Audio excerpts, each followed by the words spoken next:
I'm Jessica Lazar, and this is Consecutive Preterite. That summer, I learned biblical Hebrew with Christian women heaving themselves toward ministry, one brick building at a time. We got along well, they and I, and our teacher, a religious studies graduate student who spent 8 hours a day transmitting the grammar and syntactical rules of ancient languages. Afternoons training one student in Ethiopic, mornings with the 6 of us.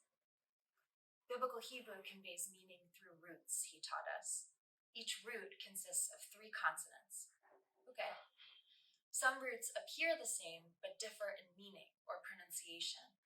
Oh no, we groaned. Things were getting complicated. The meanings we'd have to look up in our Brown Driver Briggs lexicons.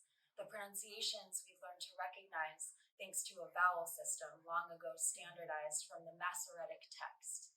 When will you teach us how to look things up? One of us asked. The rest of us cooed. The teacher must have said later or soon. It was a fast-moving intensive. I'd neglected to bring my lexicon to class. It was too heavy. And to tell the truth, I had not once opened it since it arrived, addressed to a former lover from whom that summer I was subletting. I had addressed it that way so as to avoid confusion, that of the male personnel. I had not considered that it might not function like a regular English dictionary. English words you look up by first letter, but these you could find only after you'd learned to read them for roots. At an unknown point in the deliberations by committee that led to the King James translation of the Bible in the early 17th century, someone had the brilliant idea to distinguish between English words with exact equivalents in the original tongues and those without direct corollary. This is why, even in contemporary printings, the translation is full of italics, marking words with which the translators were forced to supplement the original text in order to make their translation make sense to a humanity so fallen as to be English-speaking, an English-speaking humanity. It wasn't that previous translators, of which there weren't, as there are now, excessive numbers, had found a way to translate more perfectly. Only that the King James translators were first to acknowledge in print the inconvenience, and also their reluctance to interpolate at all at a time when translation had only recently distinguished itself legally from blasphemy, and punishment for blasphemy was death. The habit of italicizing added words came with first quarto and octavo editions, printed for small churches or private use in 1612. Robert Barker, King James' troubled, bankrupt royal printer, used Roman type for these throughout, and italicized words he previously had in Roman in the 1611 First Folio editions, now called He and She Bibles, demarcating what appeared to have been 2 first printings. Ruth 3:15, the key difference between them, where, having slept at his feet on the threshing room floor, Ruth brings Boaz a garment he's asked for, and he empties 6 measures of barley into it. Then one of them goes into the city, he or she, Boaz with the barley, Ruth with the barley, or Boaz alone while Ruth takes the barley elsewhere. Another verse has Ruth showing barley to Naomi. Still, someone went into the city, and it could have been Ruth bringing Naomi the barley, or Boaz on other business. If some words are closer to God, and these are those that can be translated directly, if all languages share a source their words in common evince the most minimal human intervention in, then what does it mean that biblical Hebrew lacks a word that directly approximates is? Italics in the King James translation seem always to emphasize states of being, as if in the speaker a transformation has occurred just prior to the act of speaking, making the speech describe a past that no longer holds true. A good example of this is Psalm 73:16. When I thought to know this, it was too painful for me. Biblical Hebrew, our teacher said, has a tense reserved for narrative. He called it consecutive preterite. It marks events that transpired in the past successively. You make it by putting the word and before adjussive. Does anyone know what adjussive is? No one said yes. Adjussive is a kind of prayerful thinking. Instead of he ran, you'd say, may he run, or let him. Oh wow, I said. Has anyone heard of Christopher Smart? After a few days, or their equivalent in weeks, I went home and tried reading. I opened my brown, leather-bound Biblia Hebraica to Genesis, in Hebrew named for its first word, a compound equivalent to multiple words in translation. In the beginning.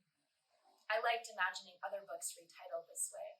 Call Me Ishmael, Earthy Anecdote, Our Age is Retrospective, In the Ice Cream Parlor, It is a Truth, Universally Acknowledged. This was a silly exercise, but it got me looking back at books I loved, or wrote, or thought about.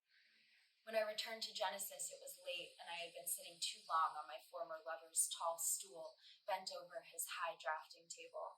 My body ached. If you, as I on that night, didn't yet know about consecutive preterite, you also might sit too long on a tall stool wondering how your education could have omitted the fact that in biblical Hebrew, what God actually says is, let there be light, and let there be light.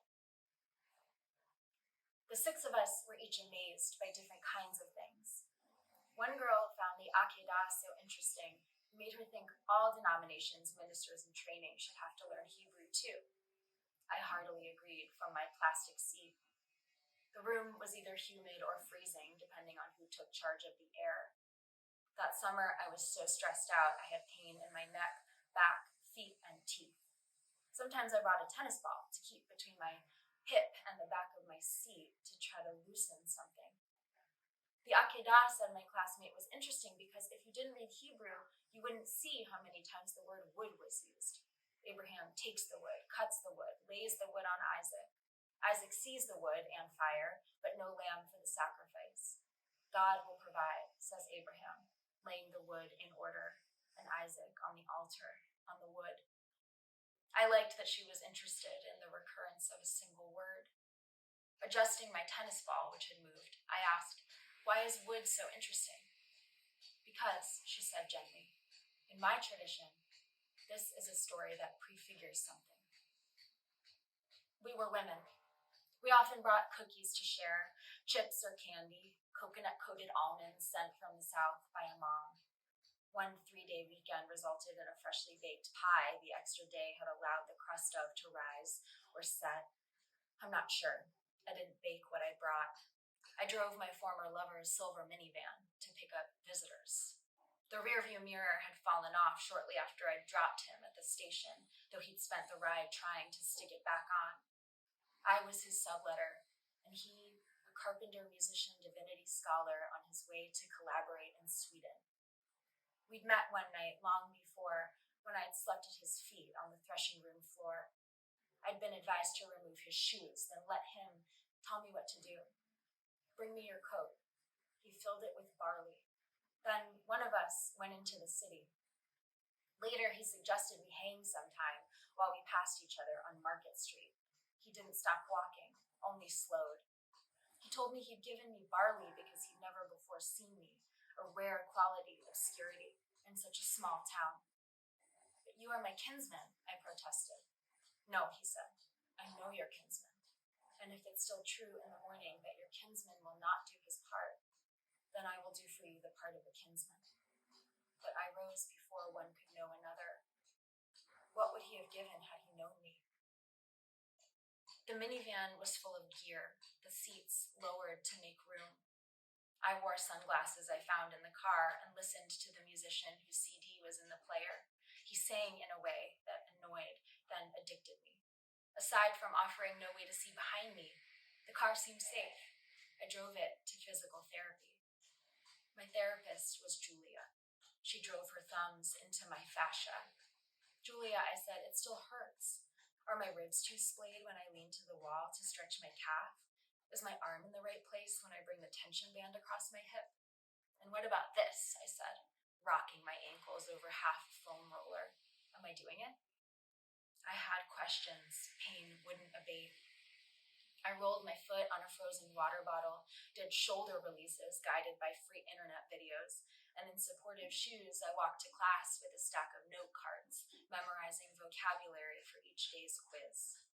I learned words for father, son, fire, mother, a word for sheep, goats, or sheep and goats, words for Solomon, Isaac, Moses. Some words I didn't learn, like ghost. I was the best student in the class. It was genetic, I joked. No one laughed. I got perfect grades, higher even than A's because of the curve and extra credit. I walked past the same besuited, probable lawyer every day, walking his handsome brown dog. The dog's coat rippled in the already swollen early morning summer sun. What will you give now that you know